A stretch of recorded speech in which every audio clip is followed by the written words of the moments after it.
I'm back, everybody, with my updated thoughts on Spider-Man No Way Home, leading up to Spider-Man Brand New Day later this week. No Way Home takes place immediately after the events of Far From Home, where Peter's identity is exposed to the world, and now he has to deal with the repercussions of it, recruiting the help of Dr. Strange along the way to erase everybody's memories, but with certain alterations he makes in the middle of it, it allows other people from different universes to come in, further causing permanent changes for the rest of his life. It's been a really fun experience talking about the Tom Holland Spider-Man trilogy over the last month, knowing how it all plays out in the long run, so I was curious to see how I would respond to No Way Home now that it's been almost 5 years now this December. But there has been some sort of revisionist takes on Spider-Man No Way Home, or some people coming out of the woodwork to discuss their hot takes on it and say that it's a bunch of nostalgia bait or nostalgia porn and nothing else. I've seen some of the videos and I sort of understand the criticisms, and there are a few things that, legitimately you could complain about if you're really gonna focus really hard on the cracks that are underneath. But I had a chance to watch this the other night, and I can safely say that this is actually a really, really solid movie still. And if you somehow still haven't seen No Way Home,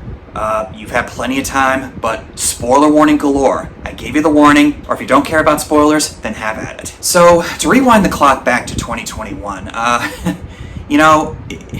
there was a lot of stuff that was going on before the release of this. There was a split up between Sony and Marvel. They had some sort of disagreement over the rights of Spider-Man. Sony was back in control of Spider-Man. Some people like High Top Films were very excited about it because he didn't like the MCU style that was being incorporated. He felt that it was too bland. He's not the only one. There were other people at the time that said this too. But given the track record with Sony's villain-centered spin-offs, or the TASM series, and even a little bit with Spider-Man 3, you really want to go back to all that? Yeah, Spider-Man 1 and 2 were awesome, but that was before Sony got too greedy. If they're not going to have all the control, I would rather Marvel have some sort of creative hand in this like they do right now, than just giving it all away to Sony completely. And I think given the appearances of certain characters, that might have been a big reason, if not the main reason, why Sony decided to come back to the table. But as the years 20 and 21 rolled in, the COVID pandemic ravaged the entire world. And by the time we got to 2021, the vaccine was being distributed, the film industry was starting to pick up some steam again, the box office returns were astronomical, almost $2 billion worldwide, with a budget of $200 million. At that point in 2021, people were just so desperate to have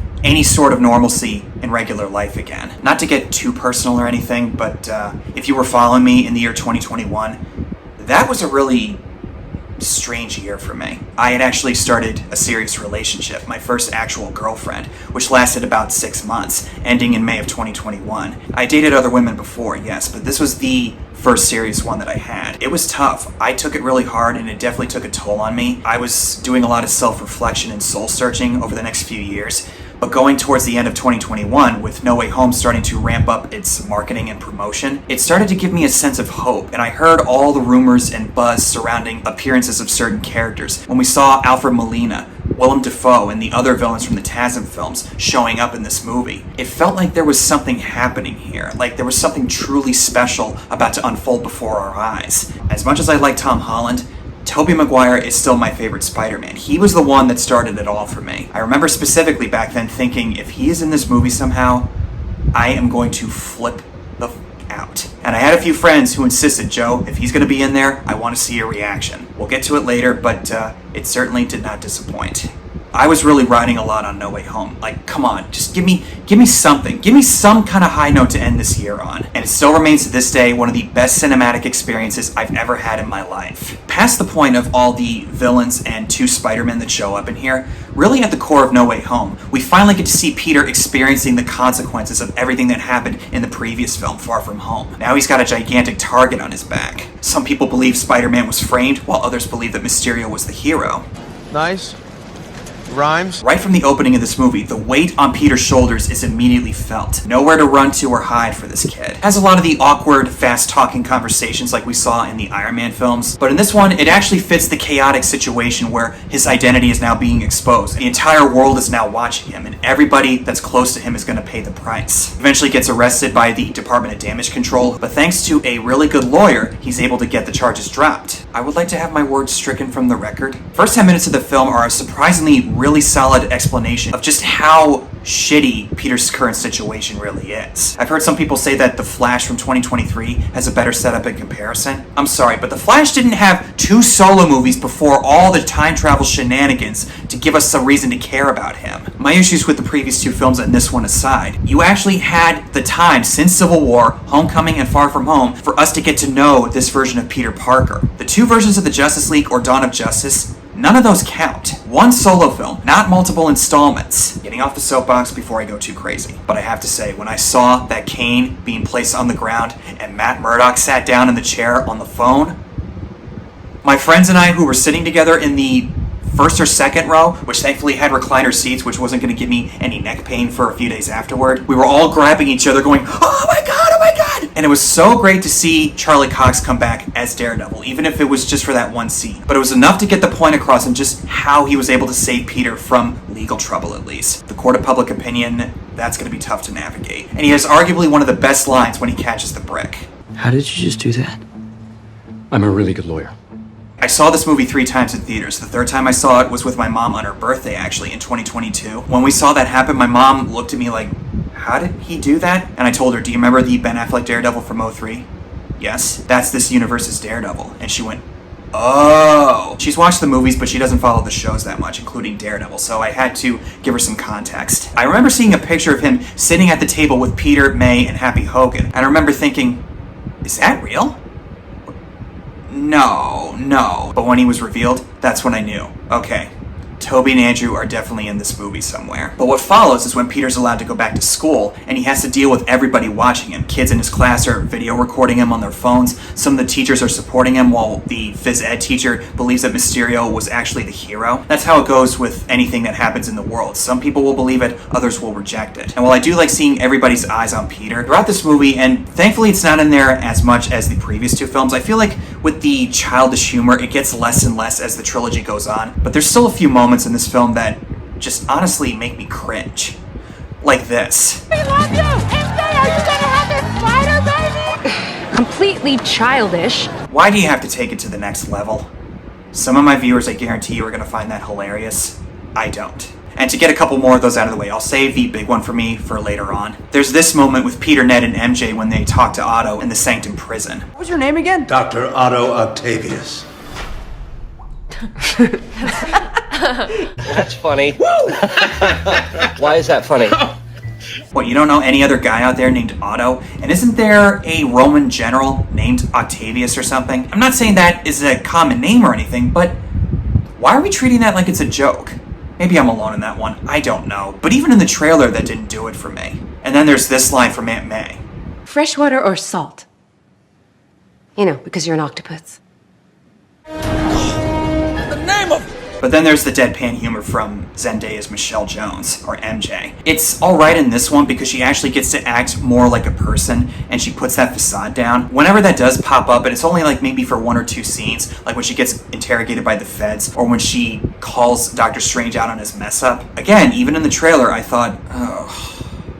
Most, if not all of that out of the way, there are some legitimately funny moments, and I think the movie does improve on the humor, and a lot of that comes from Doctor Strange, Peter's interactions with the other characters like the villains, or even the other 2 Spider-Men. That's what I was asking for in Far From Home, something a little more clever and unique, other than the childish humor that we saw from the high school setting. I know I sound like an old head when I say that, because it appeals to that generation. Maybe I would feel differently if I was a teenager during the Tom Holland Spider-Man trilogy. I'm not really sure, but there's no way to know. That's just a taste issue on my end personally. But with all the other stuff that we see, we get to see Peter and MJ having a FaceTime talk. While I would have liked a little more of that in the previous 2 films and even this one, I like that we get a better sense of the bond with Peter and MJ. He actually felt normal for a change ever since he got bit by the spider when they got to spend some time in Europe together, even though I think they could have delved deeper into the romance. I did like seeing those moments like that where we get to see their bond grow closer and closer. Peter's very optimistic and idealistic, while MJ is very cynical and pessimistic and expect disappointment and you won't ever get disappointed. And that's a common theme that runs throughout most of the movie until they get to a certain point when they create all the cures. Then she finally gets her first sense of optimism, like, no, we're gonna kick some ass. And then when she finally gets accepted into MIT at the end of the movie, probably for the first time in her life, she actually feels excited about her future. Because I gotta imagine, and we don't really know much about her home life, I can only assume, they say never assume anything, that her home life is not exactly the most ideal to go back to, just like Kirsten Dunst's MJ in the original film. And Peter's optimism often lets him down when he tries to apply for certain schools like MIT or other colleges throughout the region. He keeps getting rejected along with Ned and MJ due to their friendship and closeness with him. This is the kind of stuff I want to see in a Spider-Man movie, and how his life as Spider-Man is taking its toll on him in all areas of his life. And I think Brand New Day is going to expand on that come later this week, but we'll see. But I really like seeing just how everything is starting to fall apart for Peter throughout all of this stuff, because in the first two films I felt like he didn't really have much to worry about. I mean, he had moments where he had to let some of his friends down, but I never really felt that strong impact, if you know what I mean. I felt maybe glimpses of it, but not much else other than that. But this is the first time that we actually get to see how his personal life is really affected by his being Spider-Man, just like Tobey Maguire's Peter Parker in the first two films, and maybe a couple of parts in the TASM series. But if there are, they're extremely few and far between in my book. He goes to Stephen Strange's mansion, and he asks for his help in order to help the world forget that he was Spider-Man. Okay, Stephen. That feels weird, but I'll allow it. Ever since I saw this, I actually used this in certain situations. I thought, oh my god, that is too good to pass up. Even in the trailer, I'm going to probably keep saying this, I knew somehow that was going to resonate. But he actually manages to do a sneak around, with Wong now being the Sorcerer Supreme, because of Strange getting blipped for 5 years. Still has his access to a certain type of spell, even though Wong warns him, no, don't do this, it's too dangerous, we don't know what kind of damage this is going to cause. And I've heard some people gripe about why didn't Peter just go to the college professionals at MIT to plead his case. And again, he doesn't always make the best decisions, and he's flawed in the way he deals with situations sometimes. I think even for me, and I can't really speak for anybody else, I know kids are not stupid, but a lot of times they haven't had enough life experience to make a logical conclusion. So I think in this situation, I understand why Peter went to Doctor Strange, because he had a safety net to go off of with the Avengers or Nick Fury and S.H.I.E.L.D. For him, I think he thinks that it's an easy fix for him to get all of his problems solved. And I would imagine if you're in that situation where everybody is looking at you and some of them think you're a murderer, you will do anything to get rid of that kind of problem. At least I think I would be. Which is why he ends up causing Strange to change his spell right in the middle of it when he realizes, oh wait a minute, can't we let this person know or that person know, because I don't want to go through all the hassle of telling them about me being Spider-Man again. And it's somewhat of a comedic way to look at it, because Strange gets more and more annoyed with Peter as he keeps adding these alterations in. But it's also one of those things like, Peter, come on, you couldn't have thought of this earlier? But it's only when he figures out too late that he could have gone to the Chancellor of MIT thanks to the help of Flash Thompson, played by Tony Revolori. Hopefully I said that right. And I'll just say this real quick about Flash. I do not like this version of the character in this trilogy. I find him to be obnoxious and useless. I think the guy who played Brad in Far From Home would have been a much better Flash Thompson. Gratefully, he's only in the first act of the movie. Pointless character, and he plays it one note throughout the entire thing. So Peter tracks down the lady who works for MIT, and he tries to plead his case even though he starts fumbling with his words. And it's one of the few decent awkward moments in this trilogy that I do kind of like, where he didn't think that far ahead in rehearsing his speech, and the woman just kind of stares at him like, really, kid? That's all you got? Which, on that note, the reveal of Otto at the bridge, when Peter senses him coming in and he sees him, you could argue whether or not they should have shown that in the trailer, but I still got shivers all over my body on opening night when I saw this. And even now, I go, oh my god! Even throwing into the mix Doc Ock's theme from the Spider-Man 2 soundtrack. And correct me if I'm wrong, but I think they use de-aging technology on Alfred Molina and Willem Dafoe. Because at this point, I think they're both in their 70s, if not 60s. As we find out later on in the movie, they were taken right from the moment they were supposed to be killed in their respective timeline points. And with all the other villains making appearances from other dimensions of reality, like Tony said in Endgame, when you mess with time, it tends to mess back. Seeing Peter using his spider legs or whatever from the suit against Doc Ock, this is the kind of stuff that I was envisioning in my head for years, and I think a lot of other Spider-Man fans felt the same. And while it might not be one of the most groundbreaking fights in a comic book film, let alone a Spider-Man movie, I still think it's kind of exciting. I mean, obviously, we as the audience who have been following the franchise for so long know who he is, but Peter has never met this guy before, which adds to the tension in this moment. And this is actually where the movie starts to improve. Now, I know I shouldn't say, like, this movie's only good because of the appearance of certain characters, but they actually enhance the narrative. They help Peter realize the consequences of his actions even more. And the appearances of Toby and Andrew help give him a reason to correct all that stuff. Well, in a way at least. I mean, Tom Holland's Peter is just like a really fun, innocent kid, but I like how he's starting to show some sort of rageful side to him when you threaten someone he cares about, which that comes in spades later on when he confronts Norman at the Statue of Liberty. But after that fight wraps up and Otto realizes this is not his Peter Parker, the woman realizes Peter's actually a hero and she vows to go to bat for him and his friends. And there's a moment where I've heard some people criticize that Tom Holland comes off too much like Shia LaBeouf from Transformers when he does this. Hey! Until you stop trying to kill me, I'm in control, buddy. I guess I understand to a point where they're coming from, but I see that as more of him channeling Tony Stark. But then the Green Goblin shows up, even if it's for a brief moment until later on. But this is how I reacted when I saw it opening night.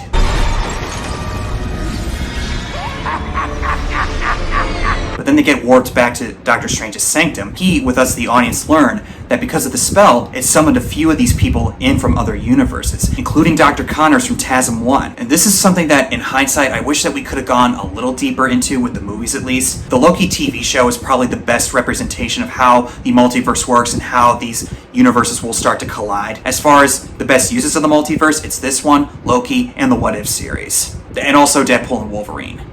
How did you do that? Lots of birthday parties. Peter's reaction to the reality that the multiverse is real, I still get shivers all over my body because I too like to think that there's some sort of alternate timelines in our own reality. And it makes me curious as to what would I be like in this timeline or that timeline? What would the world be like if it actually went this way instead? Just like Jamie Foxx says in this film, all of the possibilities. And I'm calling this right now to God in the universe. If there is a timeline where Tobey Maguire and Sam Raimi's Spider-Man 4 happened, show me now. So Peter brings in Ned and MJ to hunt down the rest of these visitors, where Peter finds Electro at this military facility just outside the city. But then we see that Flint Marko, Thomas Hayden Church from Spider-Man 3 shows up. I wish they would have gave some explanation as to why Max Dillon looks so different from the way he looked in TASM 2, which they do address with Dr. Connors making note of his appearance, so somehow through the fabric of time he had a complete physical do-over.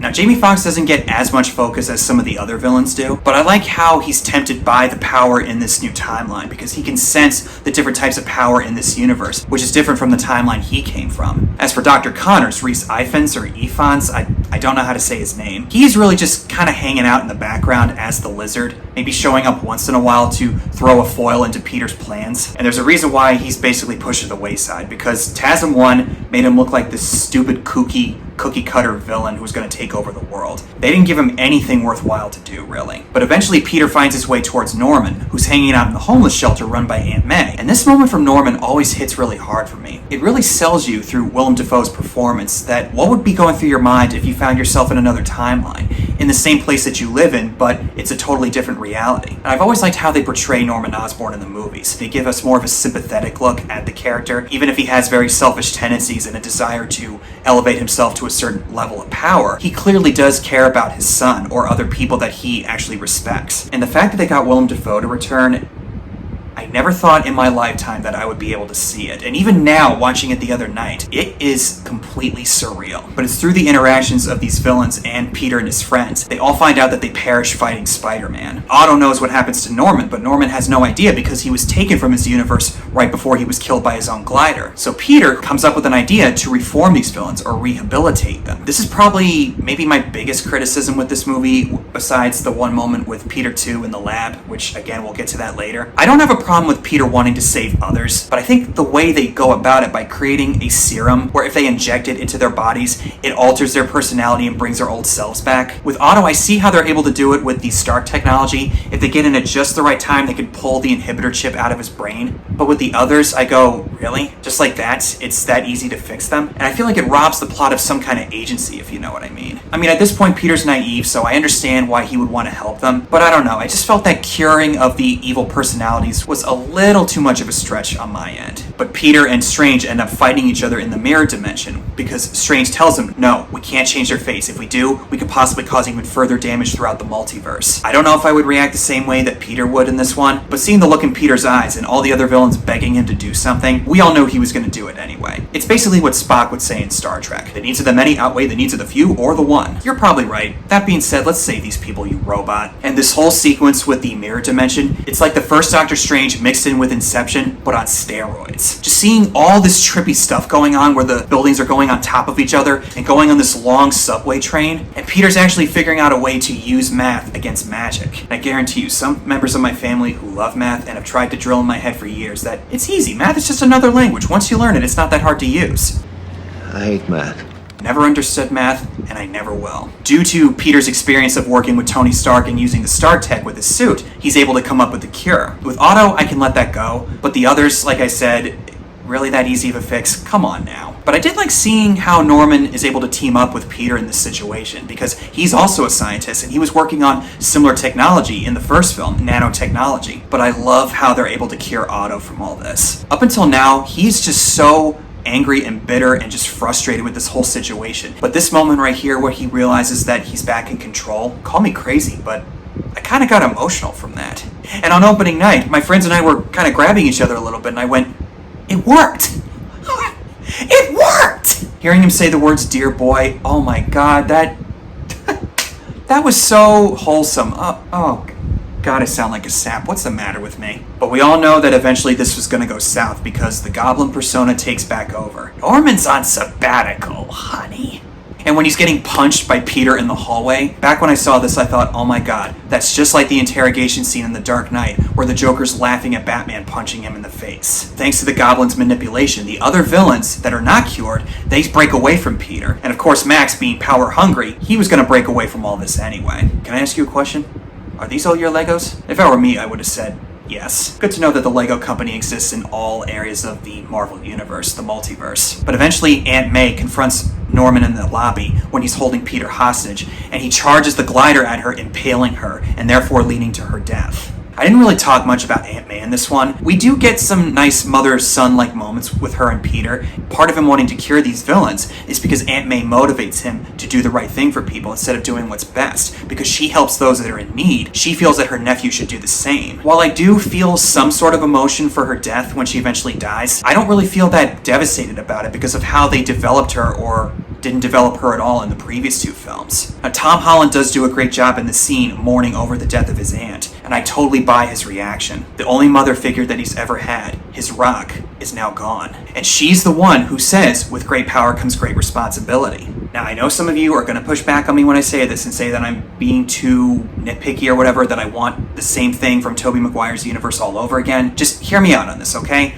Again, I am not saying that I want to see the death of Uncle Ben all over again, but at least some acknowledgement of the impact that he's had on Peter and May could go a long way. If you had a moment in this film where she talks about how Ben actually encouraged her to start a homeless shelter, or maybe he was actually the one running the shelter, and when he died, she took that all on her plate. It was because of the responsibility that she learned from her husband Ben that could have motivated her to carry on that legacy. And if it were me personally, if I was writing this, if she said, with great power comes great responsibility, remember your uncle telling you that before he died? You carry that with you. I think that would have gone a really long way if they were to show us just how much deep of a toll the death of Uncle Ben took on Peter and May. It's a reminder and yet another consequence of what he's lost and what motivated him to become Spider-Man. And this shot right here of Peter looking up at the big TV screen with Jonah Jameson giving his broadcast, I felt for Peter in that moment. Now he's hit rock bottom. Where the hell does he go from here? But then the movie gets even better when we see the reintroductions of Andrew and Tobey. Their respective Spider-Man have also shown up in this universe. And Ned, who has the ring that Peter took from Doctor Strange,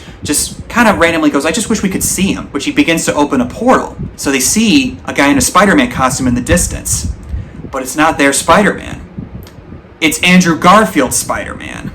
My one friend, who was sitting about 2 seats away from me, he leaned over and said, that's not Tom Holland's Spider-Man. I remember going, what? People in the theater were clapping and applauding. I was in shock. Because if we all remember what Andrew said on the Jimmy Fallon show earlier that year, when this photo got leaked. And it's a Photoshop. We say no. I'm trying to manage expectations. You say no. Oh, you say no. Yeah. Yeah, bullshit. You know, deep down, I felt that he was lying, but I thought, no, he's not in the movie. Neither is Tobey. Are they? Even if he's not my favorite Spider-Man, it was pretty cool to see him return. And he's actually really good in this movie. I don't mind him at all in No Way Home. But I think it's a neat meta-commentary on how MJ, Ned, and his grandma, or whatever she is to him, are very suspicious of him. Andrew is considered to be the worst interpretation in live action of Spider-Man, even though I think it's the opposite in a lot of cases depending on who you talk to. And I do like his line of multi-dimensional reality, realizing that everything that he was theorizing about, actually, as it turns out, it was all true. And I think you could say that Tobey's Peter probably thought a similar thing, even though we don't hear him say anything about that. And my favorite line from Andrew in this movie is this. You're a deeply mistrusting person, and I respect it. I don't know if I'd respect it, but okay then. So with everything that they've encountered with the other villains, they realize that their Peter Parker is not the only one that exists in the grand cosmos of the multiverse. So we just keep opening the portal until we find our real one. Ouch. Oh god, I'm getting flashbacks to that night. Just hearing those lines for the first time, and my friends were literally shaking my shoulder. I'm sorry guys, I'm giddy as a schoolgirl right now. Just thinking about it. This is what I was talking about earlier, with everything that I experienced in the year of 2021 with that relationship ending, and I was just really riding on this one to give me some sort of joy, and the movie was really doing that up until this point. But then Toby walks in. That is probably the loudest I have ever screamed in a movie theater in my entire life. To sum it up, this is more or less how I reacted. Yes! Yes! Yes! Yes!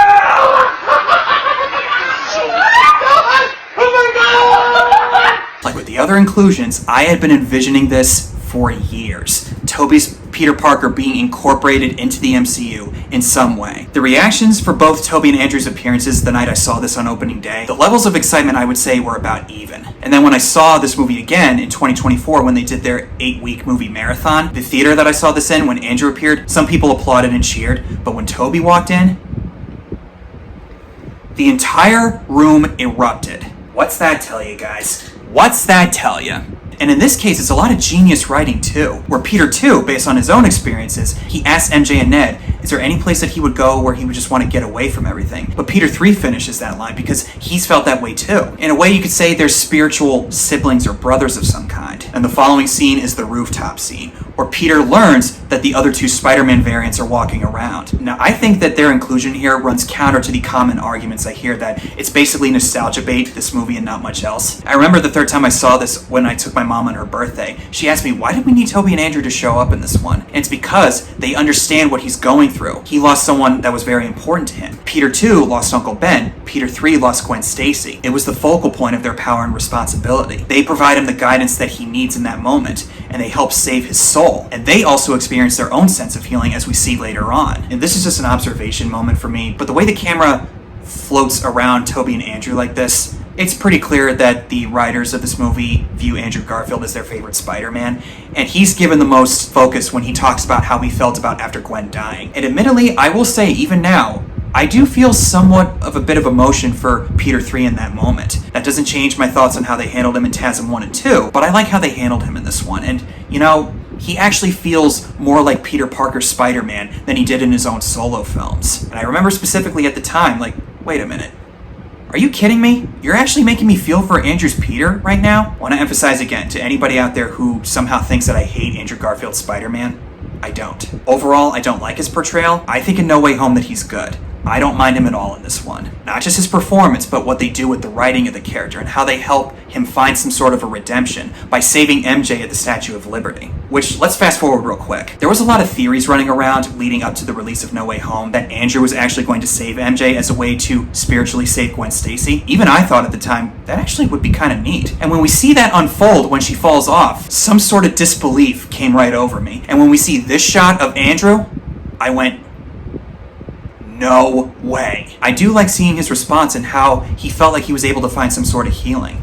That being said, with how they handled the relationship in the TASM series, I know a lot of people get really emotional over that, saying, oh my god, that was so satisfying and so cathartic. Not for me, it wasn't. The relationship was so shallow and poorly developed that I don't feel any strong impact, really. Yes, Andrew does do a good job in that scene, and I do feel some sort of emotion. I feel more catharsis from Tobey stopping Tom, but we'll get to that later. To go back to the rooftop scene, though, this scene actually hit hard for me at the time because Tom's Spider-Man is fresh off the wound of losing Aunt May, and for me, several months prior to that, I had experienced my own breakup. Different set of circumstances, but I actually started to cry a little bit too, even though I tried really, really hard to hold it together that night. But it's when Tobey and Tom say, She told me that with great power comes great responsibility. if there was ever any doubt or questions as to why Tobey and Andrew were in here, it's because they all understand what Tom's Peter is going through. They help complement each other, they hold each other accountable, and they support each other. We gotta cure all of them. Right? Yeah, that's what we do. And there's one little detail that I caught on to, and I think other people have caught on to this too. Peter 1 is going through all the names of the people they need to cure, and then when he gets to Norman's name, he doesn't say anything. He just slams the serum on the table. Peter 2 notices this, and he has this look of, okay, you've got some ideas up your sleeve. I'm going to keep my eye on you. But now that we're at this moment, let's get this out of the way. This moment right here where Ned asks Peter 2 if he has also a best friend. He died in my arms after he tried to kill me. It was heartbreaking. If this is some kind of twisted joke, I'm not laughing. Okay, I get it. He's creating a formula that's got a lot of spicy, explosive substance in it. Not a good time to get emotional, but I would have asked the writers, could you just have him put it down for a minute and have him talk to Ned about what he experienced losing Harry? I'm sorry, no, but that kind of ruins it for me. Not so horribly done or anything. I don't want to sound like I'm exaggerating, but there's so many ways you could have had him address that, and that's the direction you go with. But it's stuff like that is what turns people off from the MCU humor. But I love, absolutely love, what Peter says right here about his Mary Jane. Took a while, but we made it work. Yeah. Yeah, me and MJ. I mean, Toby had 3 movies to go off of, so his arc was more or less complete. And if I remember correctly, I read somewhere that he had asked to give minimal attention to his own portrayal, to give Tom and even Andrew a little bit of attention because he didn't want to take away from what Tom was experiencing. And I think even Andrew said the same thing. But I think it was a smart thing to do to give us an update as to what he and Mary Jane were up to, because Spider-Man 3, which I think we could correctly assume, again, never assume anything, that they were starting to repair the damage after everything that was done in the 3rd film. I mean, obviously it would have taken a lot of work and a lot of years of therapy or some kind to repair all that damage, but it is encouraging to hear that he and MJ were able to figure things out. And it gives Peter 3 some hope that he can actually find love again. And there's a moment that comes up when they're all hanging out at the Statue of Liberty scaffolding. They're all just having conversations about comparing their powers and what kind of villains they fought. It's not really related to the plot, it's just really them kind of building each other up, so to speak, and getting to know each other. Even comparing how they're able to shoot webs out of their wrists, because Toby has the organic webs and the other 2 don't. Even though Tom's Peter's gonna get the organic webs in Brand New Day, which is about fucking time if you're asking me. Does it come out of your wrists or does it come out anywhere else? Only the wrists. I'm still like that you fought an alien in space. But then the moment comes where Toby tells Andrew that he's amazing, which, let me say, I like how that's used as a way to build up his self-confidence. And it's also a meta commentary like some of the other stuff was on how the fan base views each portrayal of Spider-Man. But back then, I knew this was going to happen, and we've seen this in the years since then, where there's some sort of a resurgence of adoration and cool to love type of syndrome for the TASM series, just like the Star Wars prequels have experienced in recent years. As soon as Toby said, can we rewind the clock back to you saying that you're lame, because you're not. Don't say it. Don't say it. You're amazing. I knew exactly what was going to happen with the fans just going crazy with their love and adoration for Andrew Garfield, and I was right. Then the battle ensues when they're able to cure all the villains. Aesthetically, it's not the best to look at. It takes place at night, and I've heard some people say that it's kind of ugly looking. I'm alright with it, I guess, and aesthetically, this movie does look better in comparison to the other 2 in the trilogy. It actually has more of a mature feel. It's almost like the Harry Potter films, where as we grow up with the characters over time, the movie's tones start to get more mature and less family-friendly and childlike. Sidebar, I'm not opposed to family-friendly tones, but I think in this situation, it's a perfect fit along with Harry Potter. So the fight ensues, and they initially struggle to communicate with each other because they don't know how to work as a team. Toby, it's not entirely true, but I heard some people like Filmmaster Adam bitch about that and say that completely contradicts what happened in Spider-Man 3. That was just one guy that he was working with, Harry. Now there's 2 people he's working with. That's more of a team than his dynamic with Harry in that situation. But I have to say, this whole interaction just makes me shriek with laughter. And they even do the pointing thing, just like they did earlier in the lab. When I watch it now, I go, and this pose that they have, which was another thing in the trailer that we all wondered if there was actually something deleted out, and then ensues them jumping towards the villains, which my friends and I, who were following New Rockstars and Screen Crush at the time, there it is! There it is! And that night when I was watching it, there was something that I caught on to. The use of the villains getting back up from them being cured. It's basically recycled footage. Now, I think in this situation with the COVID pandemic, there were some restrictions, obviously, that Hollywood had in place. And if I'm guessing correctly, anyone can tell me in the comments if I'm wrong. They probably couldn't be always in close proximity with each other. And with Connors and Marco, all those actors had to do was use their voice because a lot of it was just visual effects. So it was an easy way for them to still show up again. And some of the uncanny valleyness of Sandman coming back looks pretty obvious, but I'm not bothered by that really. I just go, whatever. And what follows is the interactions between Max Dillon and Peter 3. And I do like that moment, and they remind us that there is Miles Morales out there somewhere, but then follows this scene where Peter 2 and Otto reunite. Even now, it took me right back to 14 years old, watching Spider-Man 2 and loving it for the first time. It's like a teacher seeing a former student of theirs and being so proud of all the progress they've made. And then Norman shows up to cause an even further big wrench into everything. And the moment we get with Toby hearing Norman's voice again, even though he was aware that he was out there somewhere in this universe, this callback to Spider-Man 1 when he realizes that MJ's been kidnapped, that facial expression says it all. PTSD that this guy must have over Norman is just one moment, but it cuts right to the bone. Another thing I wish we could have gotten is one interaction between Peter 2 and Norman, just like we did with him and Otto. Because I guess to get right to my favorite part, actually, is when Toby's Peter stops Tom's Peter from killing Norman Osborn. Norman has shown up to ruin everything, and he's still wanting blood for what happened to Aunt May. And he just unloads on Norman, just like Toby's Peter did in the end of the first film, for a little bit anyway, but it was enough to emphasize the point. Up until now, we never saw Tom's Peter get this unhinged and crazy, but Peter 2 knows that since this is Norman, he has to do something to stop it. Everybody talks about Andrew saving MJ as the most emotional scene. I'm sorry, but you didn't stop a fucking glider from impaling Norman Osborn. Okay, all that aside, here's the difference. The relationship between Peter and Gwen with Peter 3 was shallow, dull, and flat. All they had was their chemistry, and that was it. Nothing else beyond the surface. Those two films alone weren't able to do anything with them, other than just making them all cute with each other. Toby had 3 movies dealing with the ramifications of Norman Osborn dying, causing a rift between Peter and Harry, who blamed Spider-Man for Norman dying, even though we all know that wasn't true. And when he finds out that Peter's Spider-Man, it causes him to go further down the path of becoming the villain. And in the third film, by the time he learns what actually happened, he sacrifices himself to save Peter from Venom. Peter 2 has already come to terms with the spider bite and Uncle Ben's death, but Norman Osborn dying, that's the watershed moment that he wishes he could go back and change. And it led to the death of his best friend. And he even says in the lab when they create the cures that he's been thinking about it for years. Him saving Norman was him correcting that mistake. And he takes a stab in the back, literally, from Norman Osborn. I jumped in my seat that night and almost screamed. Thankfully he doesn't die, but damn it, why do you guys play with my emotions like that? How dare you? But Peter 3 tosses Tom the formula and he's able to cure Norman. I know I'm going on a lot about the small details, but when they check on Peter 2, he says, oh yeah, I'm good, I've been stabbed before. It's the equivalent of Bruce Wayne in Dark Knight Rises putting on that knee brace.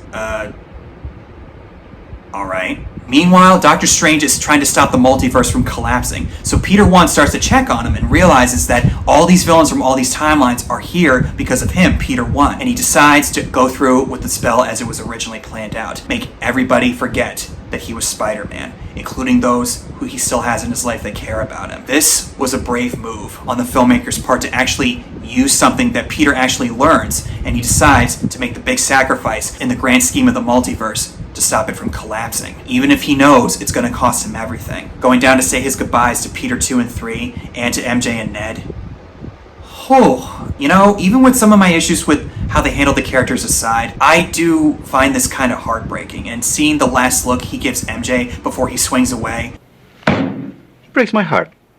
And I can't play it for copyright reasons, but the score by Michael Giacchino, oh man, that actually hits kind of hard. And he's no Danny Elfman, but damn it, he manages to hit all the feels when he needs to. And right before Toby and Andrew fade away, I looked at Toby right before he goes back to his universe. I said, so long, old friend. And I do hope that we get a look at Tobey Maguire again soon, because he did say in an interview after the movie came out. Just to get back into that, and I don't want to say like close the chapter, but revisit and have certain resolutions, and just join in this like loving creative spirit. There are rumors that he's going to show up in Doomsday or Secret Wars. Now, I don't know if any of that is true. I'm going to reserve judgment until I see them. But with all the rumblings going on, it's a possibility. Even with all the AI stuff where it's really easy to make up something, there is a possibility. You never really know. There's always some sort of reason that they could bring him back. If Andrew were to come back, you know, I wouldn't hate that. I wouldn't hate that, to be honest. If they took a similar approach that they did with him here in No Way Home. As long as it's not the TASM series syndrome again, so yay. I also forgot to mention, J.K. Simmons is only there for a couple of scenes, And he's not as funny as he was in the Raimi trilogy. I think I said that in my Far From Home review. But it fits the style and vibe of the MCU, so I'm not that bothered by it. Again, there's a reason why they haven't tried to recast this guy in any of these recent movies. I am bummed that we're not going to see him in Brand New Day. If he actually is hanging up the mantle of Jonah Jameson, well, hey, it was a good ride. Gonna miss you, Mr. Simmons. What, are you looking for a raise? Get out. Rude, but this whole ending of No Way Home is just... You gave me some sort of hope that Peter was actually going to set things right, and you add insult to injury with not only his Aunt May dying, but now nobody knows who he is as Spider-Man, not even his girlfriend or his best friend, and he promises to make them remember who he is, but then he decides, you know what, it's not worth it. I've caused him enough trouble, let's leave him be. It's sad, but very noble. And it's just like what they say in Spider-Man 2. Sometimes to do what's right, we have to be steady and give up the thing that we want the most, even our dreams. He is truly on his own, but he's Peter Parker, and he's going to do the right thing and go on. And what I like about this final swing is that usually when we see something like that, I mean, not all the time, that he's going, whoa, whoa, whoa! But with everything that he's experienced, he's really quiet when he swings through the city. And I would imagine maybe more humble as a heroic figure. With what I was experiencing at the time, kind of was like a little pick-me-up to keep going. It showed me that, you know what? Things might look hard for you right now, but in the long run, you're gonna be okay. Oh my god, I completely forgot about the mid-credit scene with Tom Hardy. Again, when I took my mom to see this, I remembered as we were getting close to it, I thought, oh yeah, we're getting to the mid-credit scene. But here's the thing, my mom does not like Tom Hardy. Ever since The Revenant, when he does the Tom Hardy mumble, she has not liked him since then. I'm sorry, Mom, I know this sounds extreme if you're watching this, but she gets so triggered when Tom Hardy shows up in a movie. And when I realized we were getting to that moment, I thought, Oh, no. You should have seen the look on her face when she saw who it was. Oh my god. Oh no. My mom has no idea who's coming. I'm sorry, Mom. But then when he disappears and leaves a piece of the symbiote behind, just like I did the first time I saw it, my mom went...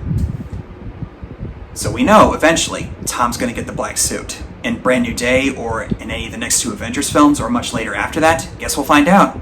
Oh boy, that was a lot of ground to cover, and you know, I don't know if I would say this is the best Spider-Man movie, but if I were to rank it again, like I did a couple years ago, it's definitely up there in the top tier Spider-Man films. Even with all the fan service that they throw in here with the villains and the two Spider-Men, but it's all fan service for a reason. It enhances and complements the narrative, and it helps progress Peter 1, to be the actual classic Spider-Man that we all know and love. Andrew said in an interview that this whole trilogy is Tom Spider-Man's origin story. And I kind of like that how this is basically the conclusion of all that stuff. And this movie really brings it all home. Detractors can say whatever they want about it, but for all the reasons that I mentioned, I will hold this film in so many ways near and dear to my heart, just like I do with the first two. I really don't know what else to say, but thank you, John Watts, and everybody involved for giving me some sort of comfort when I needed it at that time. And for all us Spider-Man fans, giving us what we have been wanting to see for years. So that's all I have for you on Spider-Man No Way Home. Thank you all so much for watching. Let me know what your thoughts are down below on this movie if you have seen it. And that concludes my series of reviews of Tom Holland's Spider-Man trilogy. I think they've done a pretty good job with the character in this trilogy. And with Brand New Day coming up this week, let's hope it's good. Thanks again, guys. Again, let me know what your thoughts are down below. If you'd like to see more from me, just hit like and subscribe. And as always, I'll see you guys in the next one. Later.